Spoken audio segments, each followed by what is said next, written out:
Kung mapapansin mo, ang ating mga kapatiran dito sa Pilipinas, sa iba't ibang sulok ng daigdig, ang tawag nila sa mga Muslim, ang tawag nila sa tagapaglikha ay Allah.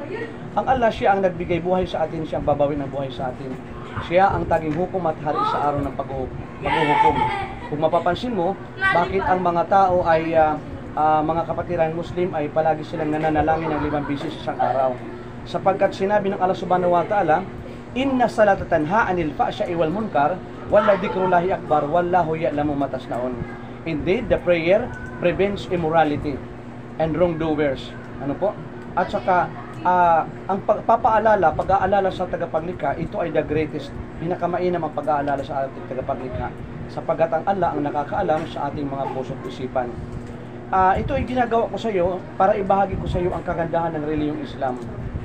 Sinabi ng Allah subhanahu wa ta'ala, wadakir fa inna dikra tanfa'ul mu'minin. Ano po? Ang paalala ay pakinabang sa mga naniniwala.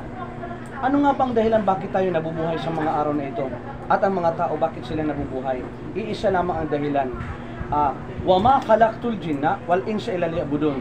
Nilikha lamang ang mga tao at ang mga jinn, yung hindi natin nakikita, lumikha ang Allah sa kanila at ang mga tao upang sambahin lamang ang nag-iisang tagapaglikha. Paano natin masasamba ang tagapaglikha? Kailangan kilalanin mo siya, maniwala ka na walang ibang Diyos maliban sa Allah. Sinabi ni Propeta Muhammad na huling sugo ng Allah subhanahu wa ta'ala ay sino man ang magsabi ng la ilaha illallah, walang ibang Diyos maliban sa Allah subhanahu wa ta'ala, at dumating sa kanya ang katapusan ng kanyang buhay, makakaasa tayo sa awat habag ng Allah, maninirahan tayo sa paraiso, mananatili tayo roon magpakailanman, alalaong baga, ililigtas tayo sa impyernong apoy. Hindi man sila maniwala na may tagapaglikha, hindi man sila maniwala na may paraiso at jahannam, impyerno, na nanatiling mayroon.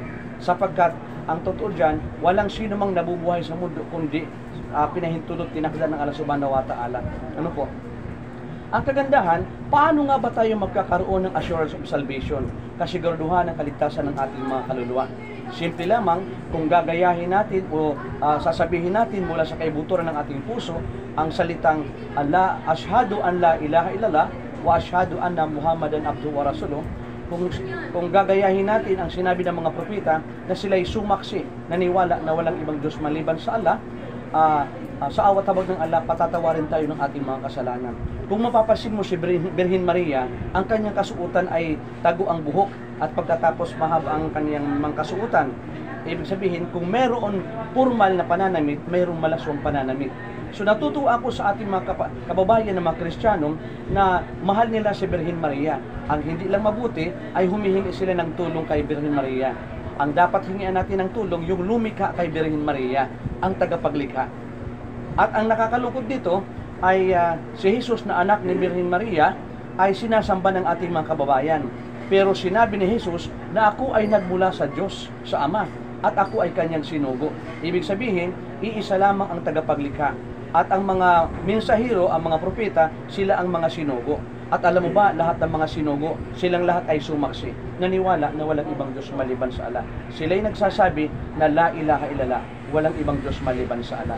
Kaya bago tayo maghiwalay, nais kung ikaw ay maging kapanalig ni Birhen Maria, Jesucristo, lahat ng mga propeta, ano ang gagawin natin?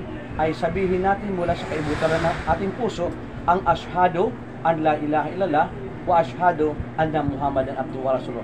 Susundan mo lamang ako. Ganyan ang kanang kamay. Sabihin mo, ashhadu an la ilaha illa Allah wa ashhadu anna, sabihin mo, anna Muhammad Rasul Allah. Sa Tagalog, ako'y sumasaksi, ulitin mo, at naniniwala na walang ibang Diyos na dapat sambahin maliban sa Allah. At ako'y sumasaksi na si Propeta Muhammad ay huling sugo ng Allah. Allahu Akbar. Ngayon, kung ito'y yung, dahil ito'y sinabi mo mula sa kaibutan ng iyong puso, sinabi ng Allah Subhanahu wa Ta'ala, dumating sa atin ang katapusan ng ating buhay, makakaasa ka sa awat habag ng Allah, ay maninirahan tayo sa paraiso, mananatili tayo roon magpakailanman. Payo ko sa aking sarili at sa iyo ay magpatuloy tayo sa pag-aaral ng salita ng Panginoon sa Quran at ganoon din ang hadith, yung mga pamamaraan ng Propeta Muhammad. Mula ngayon hanggang sa huling hibla ng ating buhay, sambahin natin ang isang tagapaglikha. Nang sa ganun tayo ay manirahan sa paraiso sapagkat tayo ay hindi magtatagal dito. Life is short, ano? Kahapon ay lumipas na, mamaya bukas hindi natin alam ang mangyayari. Ano po? Assalamualaikum. Sabihin mo, wa alaikum musalam. Wa alaikum musalam. Masya Allah, Allahu Akbar. Maraming salamat po.